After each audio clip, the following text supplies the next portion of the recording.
मुंबई महानगरपालिकेच्या मुख्यालयात विजेचा वापर भरमसाठ वाढला असून या विजेचं बिल महिन्याला 35 ते 40 लाख रुपये इतकं येतं।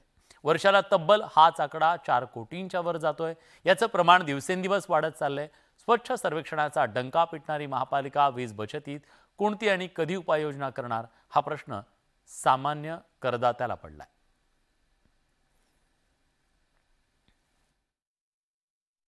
उपाययोजना करणार आहे।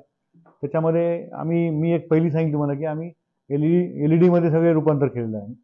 त्याच्यानंतर आम्ही मोरबे डॅम येथे एक 100 मेगावॅटचा सोलर प्लांट करणार आहोत आणि 100 मेगावॅटचा सोलर प्लांट केल्यानंतर आम्हाला साधारणतः ते लाईट जे उपलब्ध होईल ते 3 ते 4 रुपये युनिटमध्ये उपलब्ध होईल। त्याच्यामध्ये आपल्याला प्रचंड प्रमाणात वीज बचत होईल।